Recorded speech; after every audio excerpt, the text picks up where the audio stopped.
I would first like to share the history of Hamilton's rule and the price equation. So Hamilton's rule is from 1964. It's a famous paper. This is Hamilton. And the idea is that most of us know, but the idea is that altruism will evolve if the following condition is met. The benefits should outweigh the cost, but the benefits should be weighted by relatedness. Now, in 1970, the price equation was published, and this is George Price. And right after, Hamilton himself started, so his original paper is a model, and Hamilton's rule was a statement about that model. But with the price equation, he claimed that Hamilton's rule was fully general, so that there's no limit. It's not model specific. Now, Hamilton's rule is super famous. It's one of the core ingredients of the selfish gene, the most famous popular science book. So there has always been debate about the generality of Hamilton's rule. So a famous moment is 1984, where two people said, what if we have nonlinear fitness effects? And also in 1985, there's a paper by Dave Queller in Nature about interaction effects, and he proposes a more general rule. And what I'm presenting today is basically what could have been there much earlier had this avenue of investigation not be shut down. And the shutting down immediately happened by the news and views that Alan Greffen wrote about this. If we have more time, I can go into some more detail.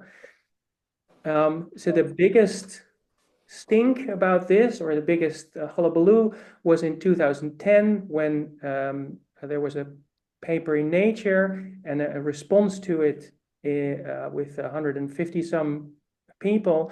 And the claim of the paper is Hamilton's rule almost never holds. And the response says that it holds always. It's as general as the theory of natural selection itself.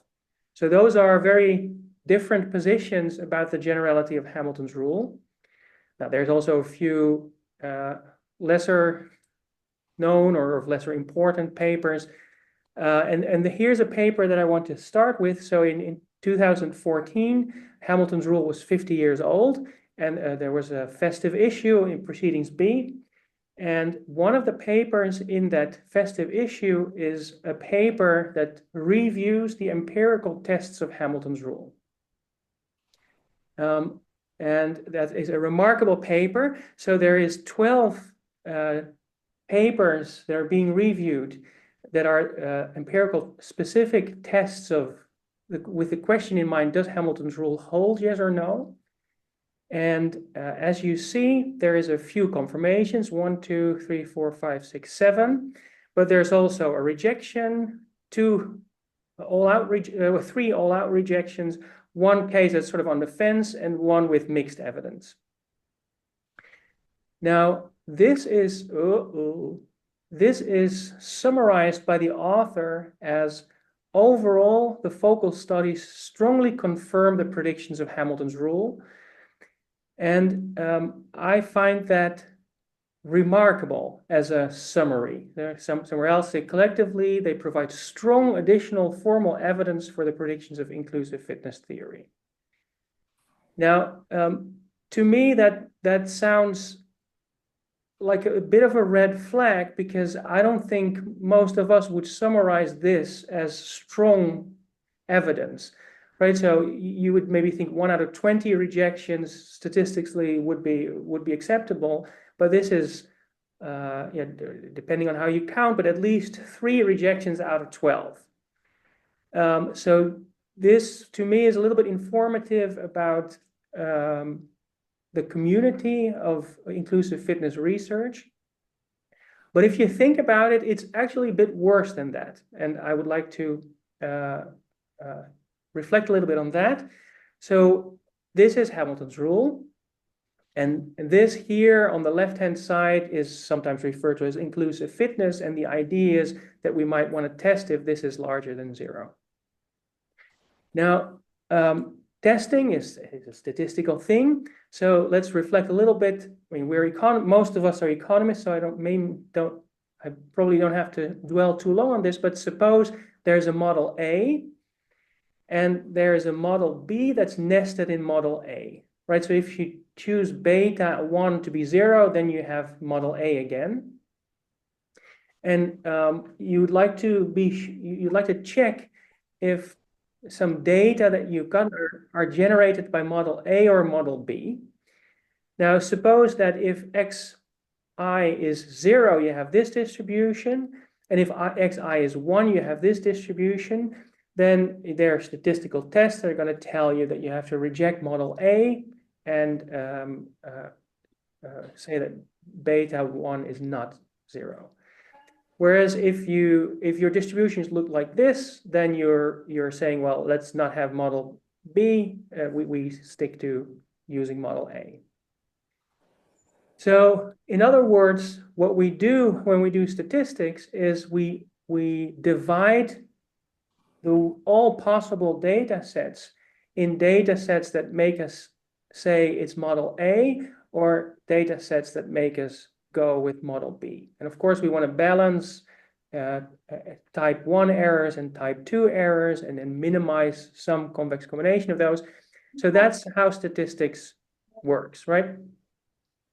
Now, if we look at the current more or less consensus on how Hamilton's rule works, then it's not like that. So the idea that makes people say that Hamilton's rule always holds is that Hamilton's rule is not nested in a possibly larger set, or what there is the possibility to have different models, but model A would come with some definition of B and C, and model B would come with a different definition of B and C. So there is really no scope for rejection. If the model works like this, then Hamilton's rule holds. If the world works according to model E, Hamilton's rule also holds. It's just that the B and the C are defined accordingly. So that means that all of this statistics is not done in a way that where as normally statistics is done, where you have some idea of what the data would look like if Hamilton's rule does hold versus if it doesn't hold, because there is no true model for which Hamilton's rule does not hold. So that means that as theorists, we are sending people to the field without well-defined statistics or really an idea what it would mean to have a violation of Hamilton's rule.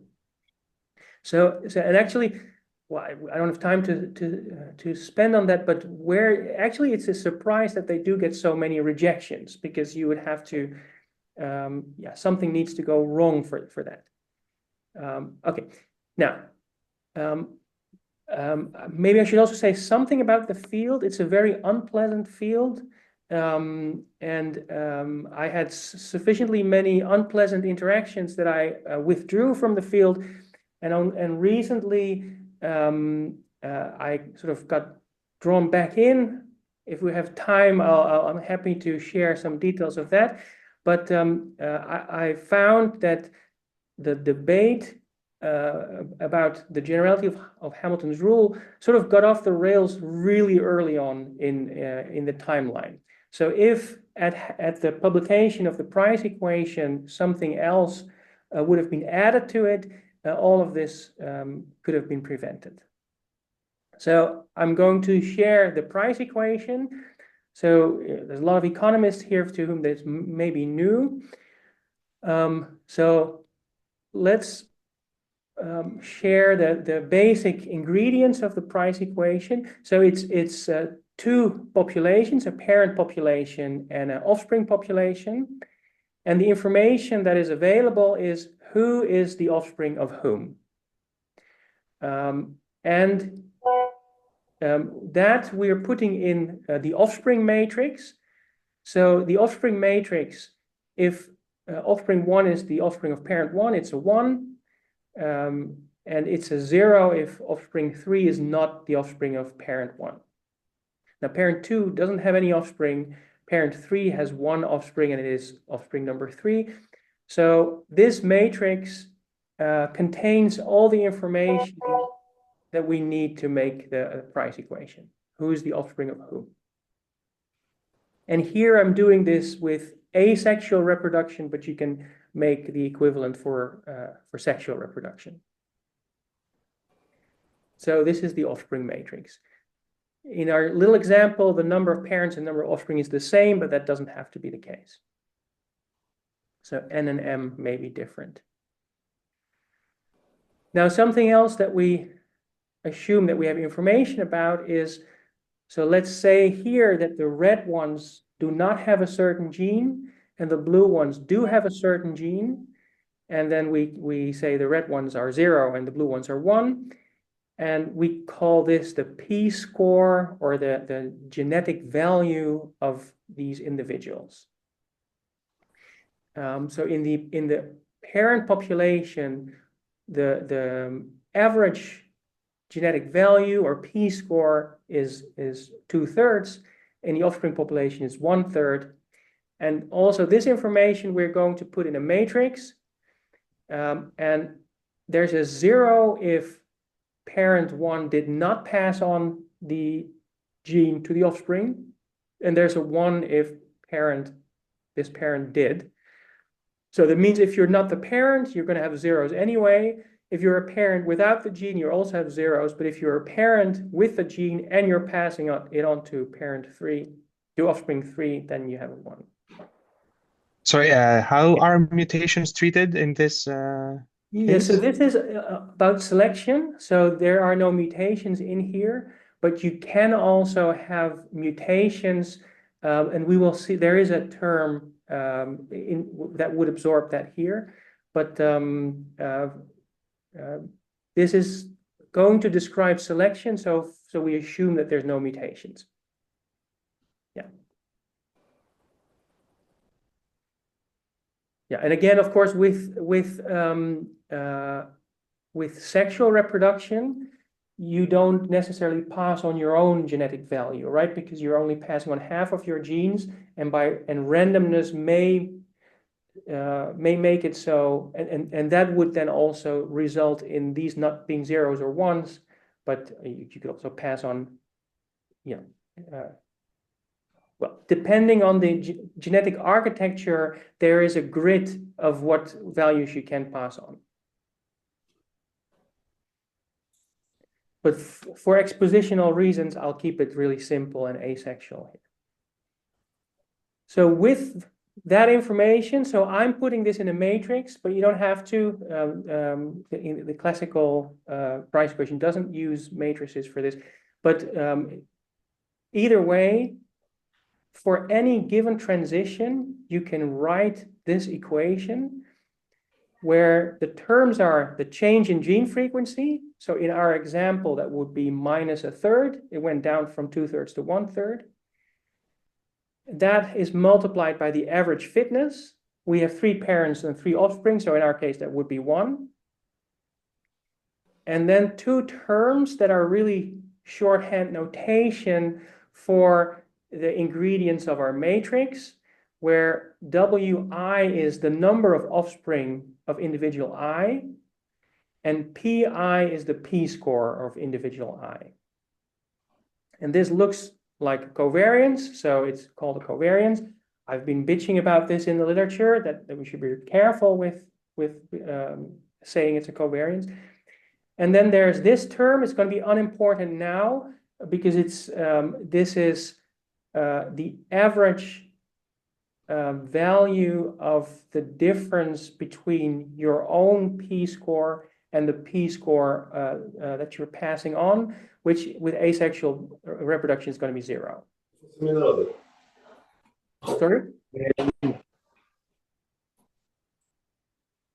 I'm not sure if I'm hearing you. I think I Ziv think it was was the unmuted. microphone left Yeah, on. exactly. Yeah. Okay. Okay. So this is the price equation. Now, in the original paper, George Price calls this the covariance version, and he calls this the regression version. And that's nothing but a rewritten form. If you define this as the covariance over the variance and then multiply it by the variance, you basically have that equation back. But this he then calls the regression, is a regression coefficient. And it would be in statistics if you treat this as data. So this is called the regression form.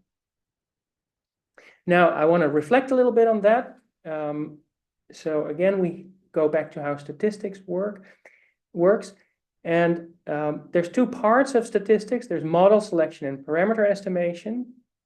So suppose you have a bunch of possible models. Now, model A is a linear model, for instance. Now, if your data are truly generated by model A, then your parameter estimation with ordinary least squares would give you an unbiased estimator of the true parameter B, beta. Now, if the data really generated by model B and you use OLS with respect to model B, then your parameter estimates are going to be unbiased estimation of beta 1 and beta 2. Of course, if you treat the data that really are generated by model B as if they are generated by model A, you would get a parameter estimate that's not an unbiased estimator of anything, right? It's biased, or it's just not estimating anything real. So let's keep this in mind. So if the data, so if these are data, if the data are really generated by model A, then this beta hat is an unbiased estimator of the true beta. Yeah, so this is important because for reasons that we'll see in a second. So the step that I'm doing here is from the price equation to the generalized price equation, and it seems like a super small step, but it's really where the beef is, where the rubber hits the road. So this is the part where, had that been done in the 70s, we would not have been where we are now. So suppose this is the true model. So this is really a set of models. So depending on where we choose our capital R, this can be, if we stop at R as 1, this is just a linear model. If we keep going up to capital R as 2, we also have a quadratic term, and so we can keep expanding this polynomial. Now, if we do statistics and we do OLS, the model estimated fitness is this part, and that's the difference between the realized, or that defines what the errors are, and this is therefore the difference between the realized number of offspring and the error term. And if we do OLS, we minimize the sum of squared errors, and I'm making two very straightforward observations. If we minimize this by choosing the right alpha, take a derivative, set it to 0, then what you find is, what always will be true, is that the sum of realized offspring is the same as the sum of model estimated offspring.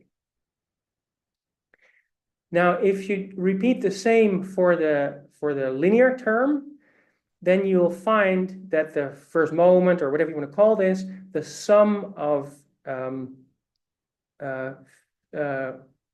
realized fitness weighted p-scores is the same as the sum of p-scores that are weighted by the model estimated fitnesses. And what that does is it means that I can now replace this sum with this sum here. I can replace this sum with this sum here, and therefore I can write this instead of this in the price equation. Now, again, that still may not sound like something spectacular, but what it does is this is now true for every model that I choose. I can choose the linear model, quadratic model, any polynomial. And depending on the model that I choose, my vector of model estimated fitnesses is going to be a different one. But for all of them, the price equation is going to be an identity. Right? So this is really, of course, what has to be true is that my model has a constant and a linear term in it. So the price equation now is basically a whole set of equations where this term now is the covariance. It's not really a covariance, but that's a shorthand notation for this term where we have replaced the number of offspring that an individual has by its model estimated. And the reason why this is a whole bunch of equations is that there's a whole bunch of models that you can do here.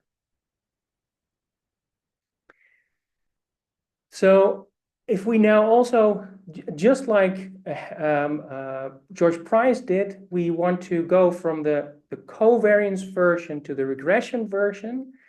So if you think of this as the reference model with respect to which we minimize, we do our OLS, then you can rewrite the price equation in regression form. And as was true for the original price equation, so you can interpret the original price equation as the generalized price equation if you choose the linear model as a reference model. And the way in which this is now generalized is you can choose any model as a reference model with respect to which we do OLS. And what is now true here, the same way as it was true for the original price equation, is that those coefficients are unbiased estimators of the true coefficients if the data are really generated by the reference model that we choose. Right? Okay. Now, there's a bunch of you for whom I'm solving a problem that you don't have, right? So there's a bunch of you who Hamilton's rule, sure, price equation, what's the fuzz all about? So I want to share that in the debate about the generality of the price equation and Hamilton's rule, what is regularly used as an argument is the price equation is an identity and therefore it cannot be wrong. And one of the insights of this that I'm going to try to convey is that that is true, but being an identity is nothing special. There's 1,000 identities. The real question that we have failed to focus on is, but in which one of those can we interpret the coefficients meaningfully? So I would like to illustrate that with, suppose I have this model. So this is a linear model. If I use this as a reference model, I get out of the generalized price equation in combination with this model, I get this price equation. So let's call it price equation A. If I have the quadratic model, I get a different price equation. So let's call it price equation B. But here it's good to remember that if beta 2 would be 0, I would revert back to model A. And then also this price equation reverts back to price equation A, because then this term disappears, right? So this is nested in this. And then, of course, I can have, even richer models like Model C, and there I get this price equation C from. So what I'm now, what is important to stress is so all of these three price equations, price equation A, B, and C, they're all identities. So if I apply this reference model to data that are really generated by this, that doesn't stop this from being an identity. Nor does it stop this from being an identity or this. All three of those are still going to be identities, whatever my data set is.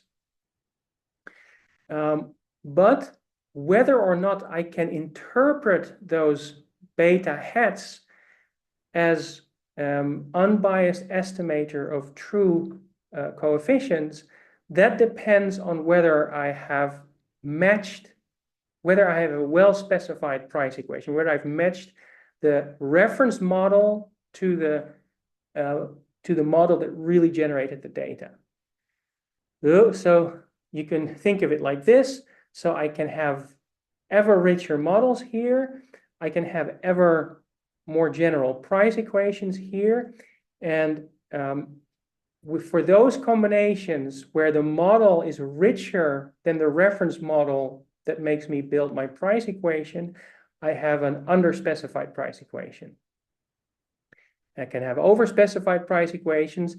That is relatively harmless because then I just include some coefficients that are going to be zero.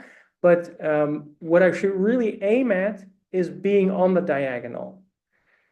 And the argument, it's an identity, and therefore I should use this price equation, is not a good argument because all of those price equations are identities. That's not unique to the price equation for the linear model. But if we want to be able to interpret the terms in the equation, we should aim at having a well-specified price equation.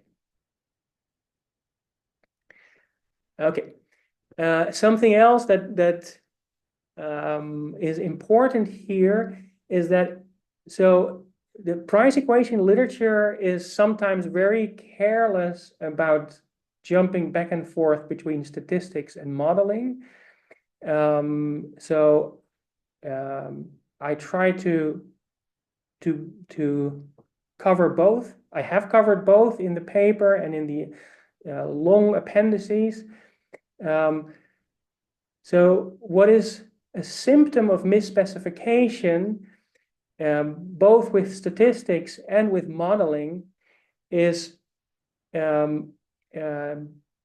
if you have an underspecified price equation. So suppose we have this price equation where the model is really more complex. That means that as time goes by and the composition of the population changes, then if my model is underspecified, these betas are going to be changing over time. Or if I'm doing statistics and I do out of sample predictions with a new population, I'm going to find radically different or really different beta ones, not caused by the noise in my old and my new sample. Yeah. Also here, I'm happy to go back later if needed, because this has been misidentified as, oh, I forgot what it's called. Oh yeah, dynamic insufficiency, but that's not what this is. Okay, now let's go to Hamilton's rule. So again, we're going to look at three different models that we could use as a reference model, and that we could think of as models that really generated the data. So this is let's think of this as a model of individual selection. So I have a gene or some p-score, or you can think of this as a bunch of genes, all of which have some effect on a certain trade. So yeah. So here, this is how much I have of this gene, and that may affect my fitness. So this would be a way to describe non-social selection. And then you get this price equation. And if you want to turn this into a rule, then you can say that this change is positive if beta is positive, beta hat is positive. So if you want to change this into a rule, you would say this will be selected for if beta hat is positive. Yeah. Now let's look at a model for social evolution. So here, PI is still the p-score, or the genetic value of yourself. But QI is the same, but then for the person that you're interacting with. So if you think of a social trait like playing culprit in a prisoner's dilemma, then you would think that this is going to be negative, it's going to be bad for me, but it's going to be positive to be matched with someone who does have that trait. So the price equation that belongs to this is this. And if you divide two terms by the variance, then it looks like this.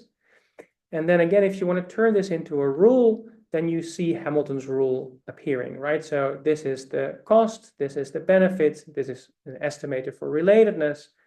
And if this is larger than 0, we should get an increase in how many people have these genes for cooperation.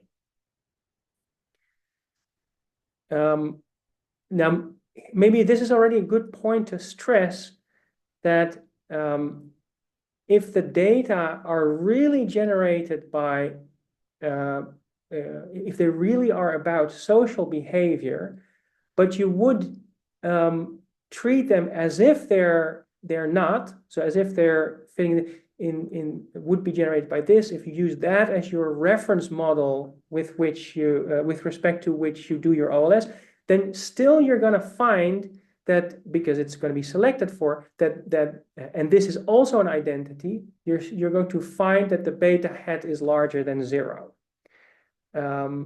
So you wouldn't get your prediction or your description of the direction of selection wrong, but everyone in this field would agree that you would not do that, because you would mischaracterize what's going on here. So this thing is not selected because it's good for yourself, it's bad for yourself, but because the relatedness is sufficiently high, it can be selected for, because it's bad for yourself, but it's good if you're on the receiving end. Now here we have a more complex situation. So here we have an interaction term, and this interaction term could mean that maybe only if both of you cooperate, something good is something beneficial for the both of us is produced. So with this model, you would have a even longer price equation, which you can rewrite like this. And now you have, again, this model is nested in this one, because if beta 1, 1, this interaction term is 0, you would revert back to this situation here. But if it's not, then you have this extra term. Now, this is, like I said before, this is something that I'd like to stress again, is this doesn't stop being an identity, and this doesn't stop describing or pointing in the correct direction for what is being selected, but it wouldn't, you can't interpret this beta hat as anything real. If the data are really generated by a model of social behavior, and you write the price equation for a model of non-social behavior. So here we have Hamilton's rule, and what is analogous to this non-social versus social, is that also there you can have a more complex model, and the debate. So this is the rule that Queller published in 1985, and what then was being said is, well, you shouldn't do that because you can also describe what happens in selection with a normal Hamilton's rule without this extra term. And because this is an identity, you should really do that. And what I'm trying to say is the being an identity is nothing special. The question is whether or not you can interpret the coefficients in it. That should be the question. So also here we have a bunch of models and a bunch of rules. And if the model is richer than the rule, then you can call the rule underspecified, or you can call it overspecified if the rule is richer. And the non-social rule is an identity. So also if you feed it with richer models, it's going to get the direction of selection right, but you can't interpret the linear coefficient in it. And nobody suggests that we should stay here and not move here when we're really looking at social behavior. But Graffen and everybody else in the inclusive fitness literature does suggest that if we are here, we should not be here, but be here. Even though this is 100% analogous, every argument for moving from here to here, you can also propose for moving from here to here. Whereas really every argument that for not being here but here, that's the more important thing you can use for saying you shouldn't be here, but you should be here. So this here, if model C is the model with an interaction term, this would be Queller's rule. But what I say is really you can nest this as much as you want in ever richer models. So if I go back to the big fight in 2010, then what seemed to be the case at the time is that all of us know what Hamilton's rule is, and some people say that it almost never holds, and some people say that it always holds. But with this insight, we learn that holding is not what matters. It's not what, because all of those rules hold in the sense that they get the direction of selection right. But what the debate should have been about, and what it would have been about if things would have gone better in 1985 or in 1970, is that we should have a rule for which we can give a meaningful interpretation to the coefficients in it, to the terms in it. Yeah, and that's what I what I have. Well, that went faster than I expected. Oh, thanks very much, Matthijs. It doesn't matter if you go faster than expected. It just means we can get asking you questions faster than you expected. So I see some hands up. So, oh, those are claps, not hands, actually. I do have a hand Yeah, up. so, there you go. Please ask your question. Hey, Matthijs. Yeah, my question is going to be a bit slow because I come from the inclusive fitness school here. So, but I think your talk was really good, and I really liked your paper, and especially I really liked the sup info. I think it's the clearest sup info I've ever read on a price equation theory paper. So it was really good. I think so.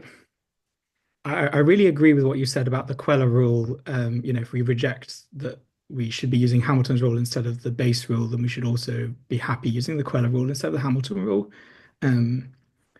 I guess what I'm I guess like the reservation I have is just about, I think you alluded to it right at the start about treating the covariances and the expectations in the price equation as if they truly were statistical measures, because they're not really statistical. I mean, do you have thoughts on that? Do you think that's okay? Because it's one of the things I struggle with. Yeah, let me first say, wow, so you actually looked at the paper before the presentation. That's Well, your paper got shared among a load of us theory people from Oxford. So I ah, saw it a few days before, and then Arvid sent me the invite to this, oh, nice. Oh, okay. presentation. Well, So I came, yeah. I'm an uninvited guest. you're very welcome. I love it. So no, I very much appreciate this because worse than the negative feedback that I'm used to is silence is even worse, right? So no, I appreciate that, and uh, um, so maybe just as a sort of sociological interlude, and then I'll really get back to your question. So this field I have experienced as toxic, very unpleasant, actually from not just from one side, but I've experienced most of the toxicity from the inclusive fitness side. So I have at some point decided never to write an uninvited paper on either a price equation or a Hamilton's rule ever again. And then I've had some invitations, and even there, the toxicity managed to. And then recently, I was asked to review a paper in ecology where a similar debate is happening. And then I found out that there's an equivalent of me on that side of the fence. These are Pradeep Pillai and Tariq Gouye. Mhm. And we had like healing sessions where, are you experiencing the same? Yes, I am. And then we were invited to write a dialogue for Oikos, where people from the different sides were meeting, which is also a difficult experience. But at the end, we were asked to write like a super short box. What is the price equation evolution, and what's the price equation in ecology? And as I was writing the evolution box, it started expanding, like well beyond what a box is.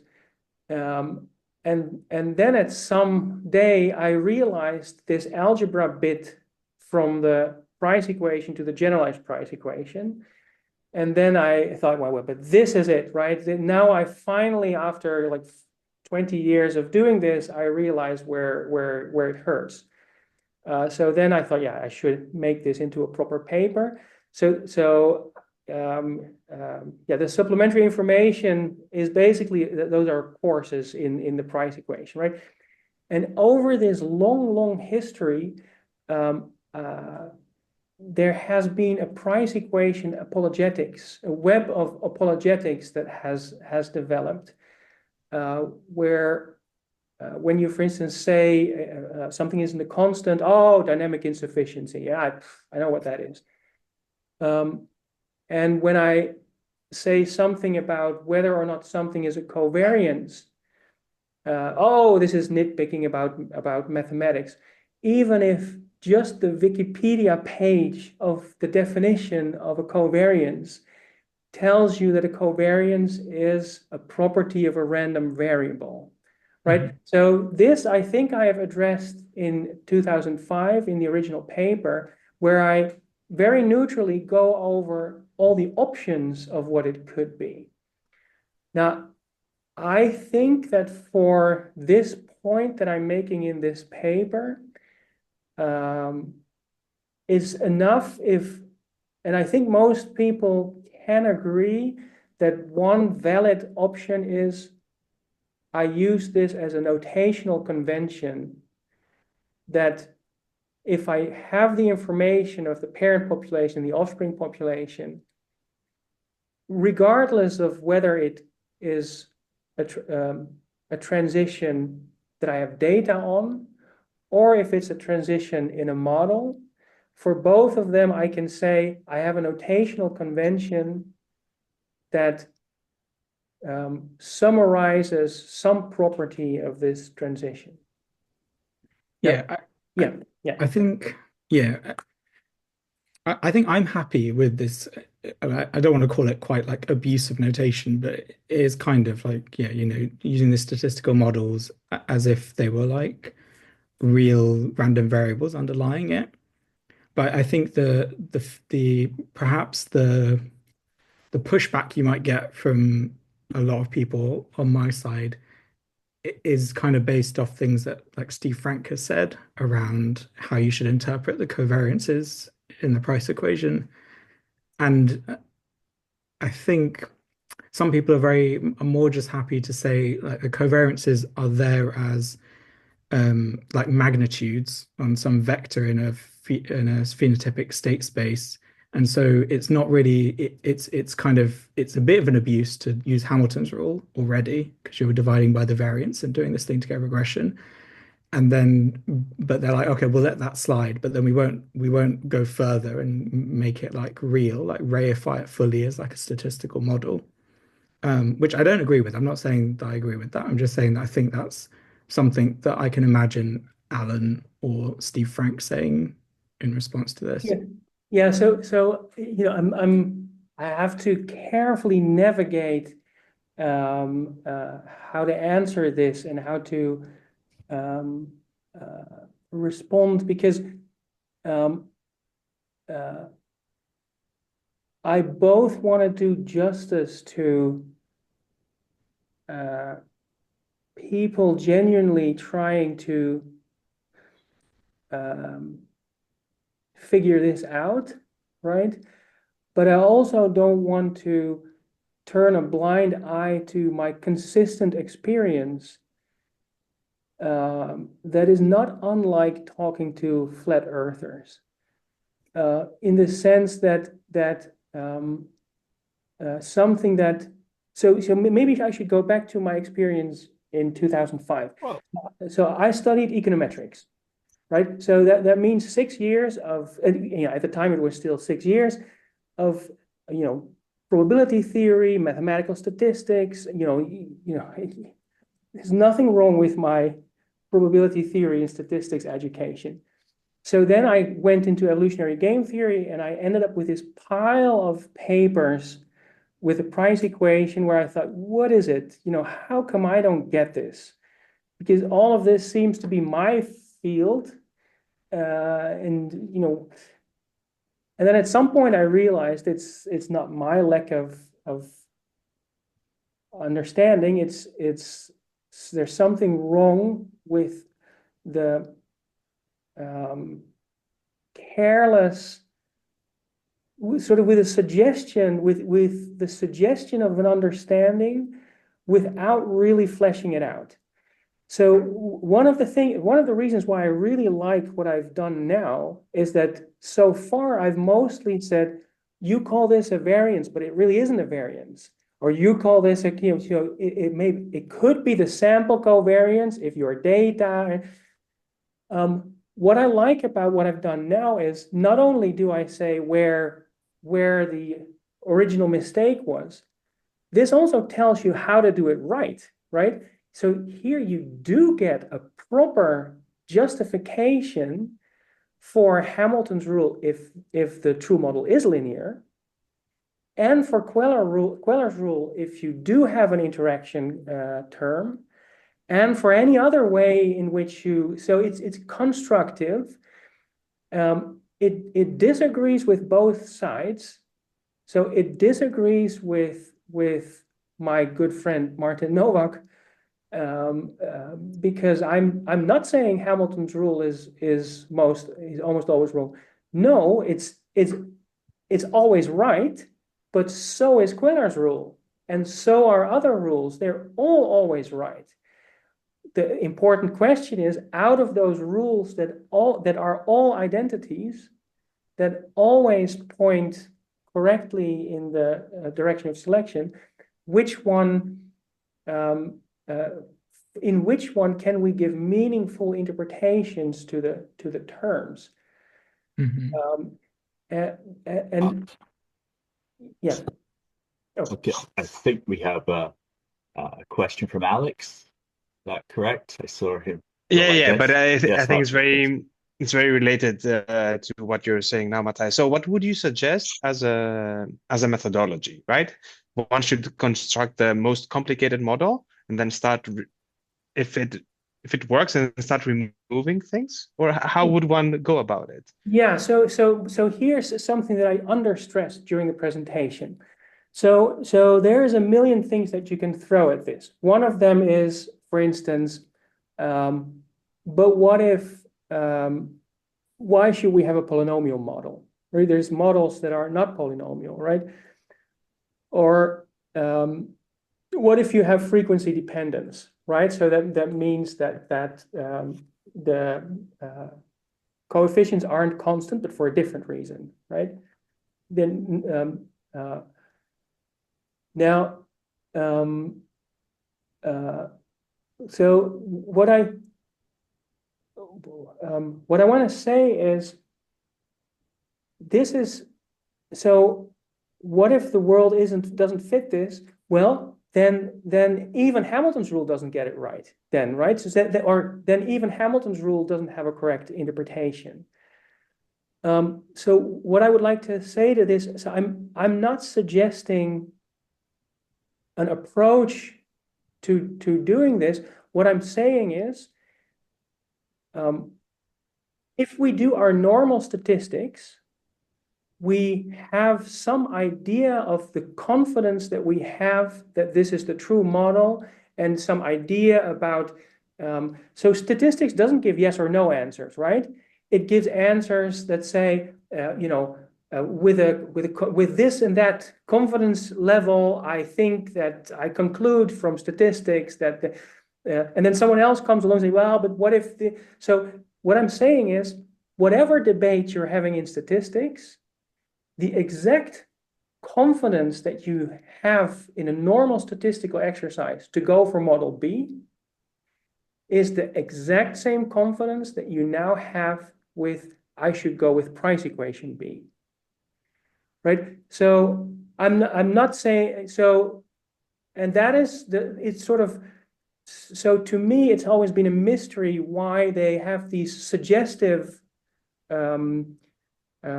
statistics references, like regression coefficient, without doing the linking up with statistics. So what I'm doing here is not that I'm doing strong suggestions about what you should do.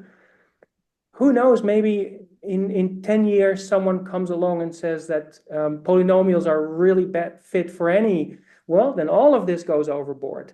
I'm not married to it, but what I'm saying is, if you want to do this right, this is the way to do it, right? So if the reality, with normal statistics, we would have a relatively high confidence that model C is the true model. Then we go with price equation C and with rule C. So I think that's the philosophical difference though, right? Because I can't speak for everyone else, but I don't think that I'm looking for some statistical justification for a model in the theory, right? So I think that's probably where maybe when people from inclusive fitness theory talk about things, they're not seeking to disprove or prove a certain version in a statistical sense of Hamilton's rule or Queller's rule, or because we're not, well, I don't want to say I'm not trying to fit it to a population ever really. But I mean, I see the utility in doing it like this. And for example, at the moment, I'm working on a lot of between species interaction rules. So they're all kind of Queller adjacent because they've got a synergy term instead of the R term. So that is what you would call your model C, right? The third row down. Yeah, but I would never seek to like test it, right? It's a very different like philosophical approach. Yeah, well, but also here I would like to say that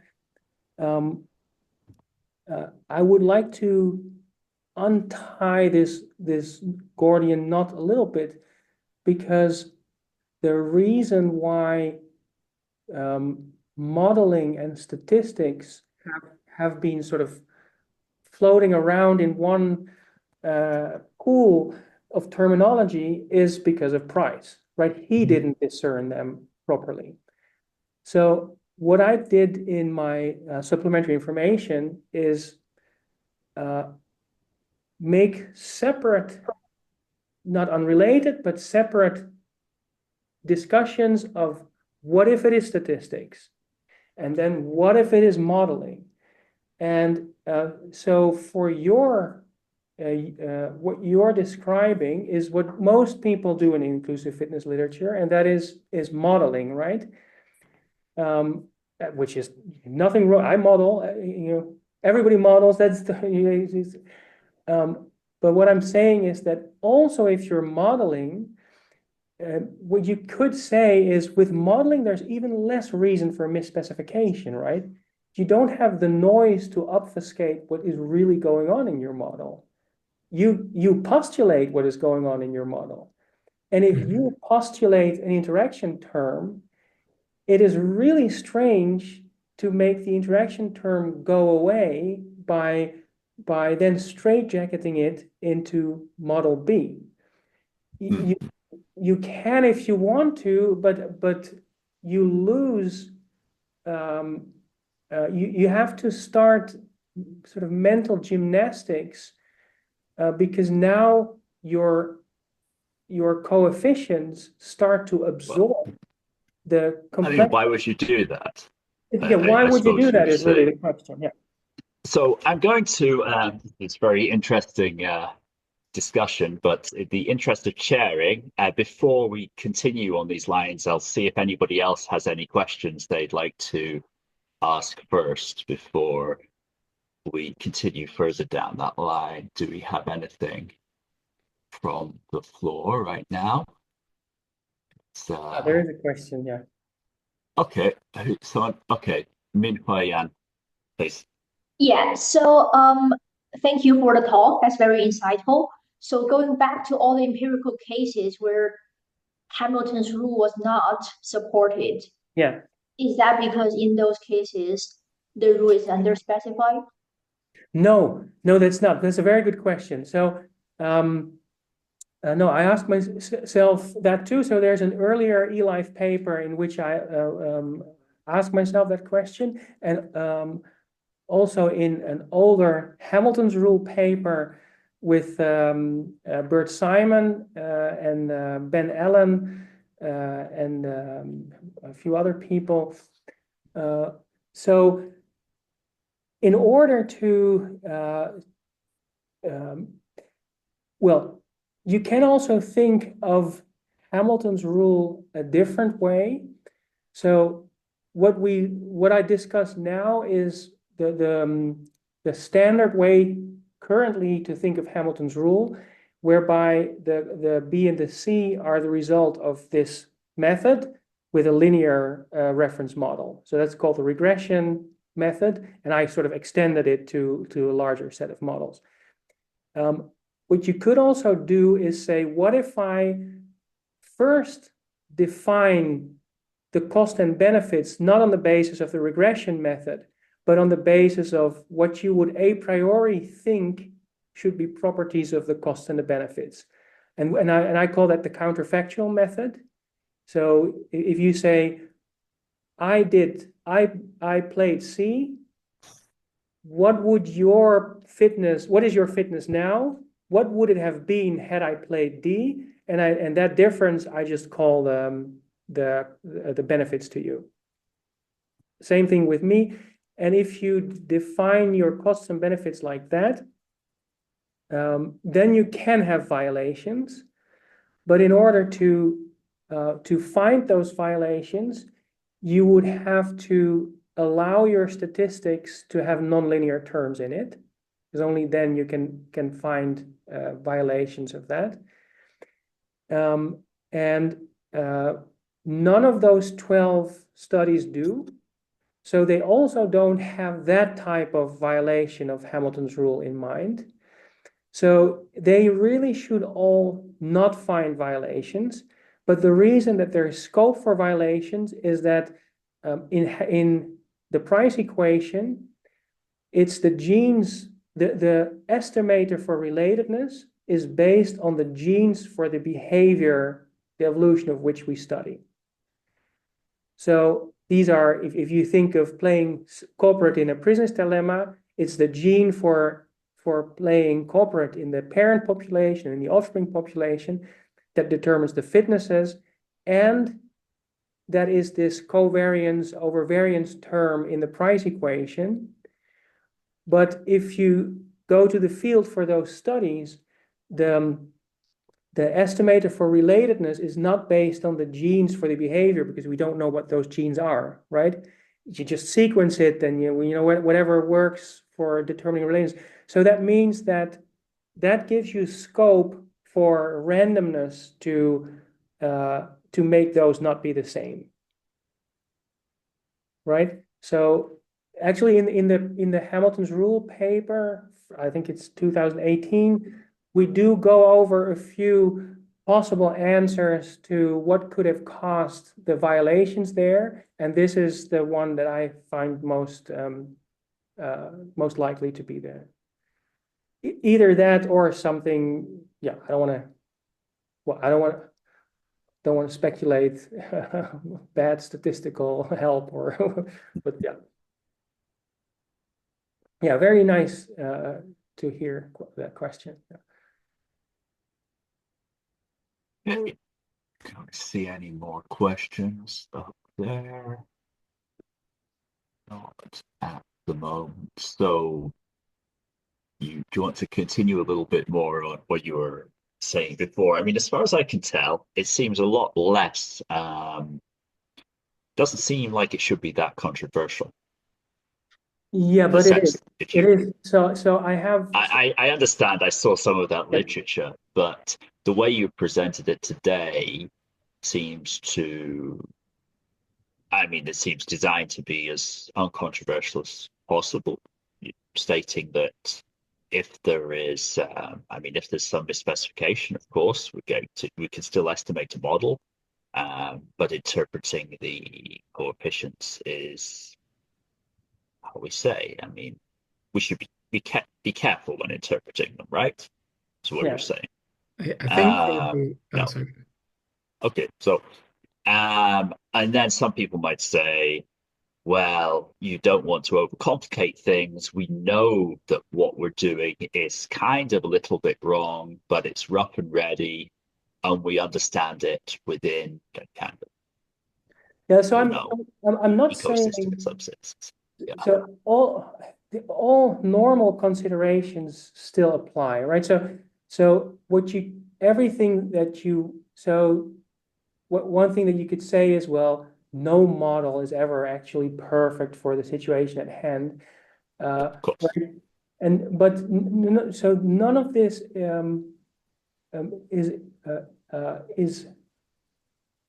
cannot be accommodated here. So if, for instance, you have a term that is non-zero but very close to zero, and suppose you have a massive amount of data, so you cannot statistically you can say it's significant, but as we say, economically it's really small, then you can still say, so whatever you would do as a normal statistician, then you could then use that as an argument to not include that in your statistical model and not include that in your price equation. But really what I'm trying to do, and I think I've successfully done, is just lock the normal statistics back with the description of the population genetics. But for people who are not in this debate, you'll be amazed by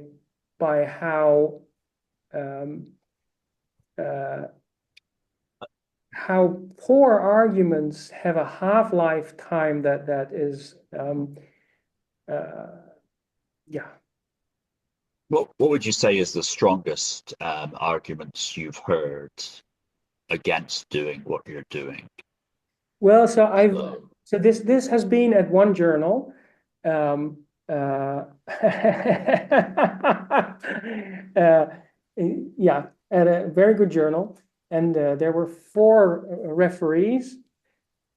So maybe I'm not answering your question exactly, but as for the diversity of the inclusive fitness crowd, I think is really interesting. So 2 reports were hostile and vitriolic, like you wouldn't believe. Like, really incredibly I would hostile. believe Matthijs, trust me, but please go on. But with poor arguments, right? Like saying, this has always has been done, and then you go look up the paper and it just isn't. The 2 other ones I think are more interesting. So there were 2 reports by people who I think were genuinely open to this and interested in finding this out. But the power of the what I call, I mean, I'm aware that this is an unfriendly term, but I don't know a better term to describe it. The web of apologetics is really strong.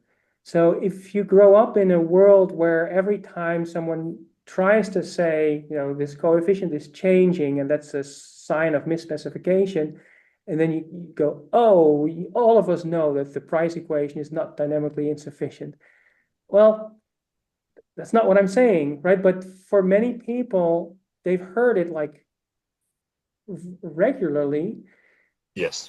And some things are proper difficult, right? So the distinction between relatedness and an estimator of relatedness is really, really difficult. So I suppose everybody has this story where, if you and I sit in a train in England, we are related less than we are if you and I move to a train in Japan, right? Which is not true. Our relatedness is the same. Our relatedness is the property of a population structure. Our estimator of relatedness, if you would take a different population around you, is different. And so there's a whole spectrum of things that are not so complicated to understand or change your mind on, to things that are really not that easy.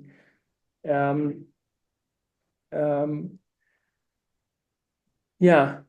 So okay. So before we sorry, I was going to say before we close, let's see if no one has their hand up. So if there's going to be one last small question, I expect it'll be from Matty.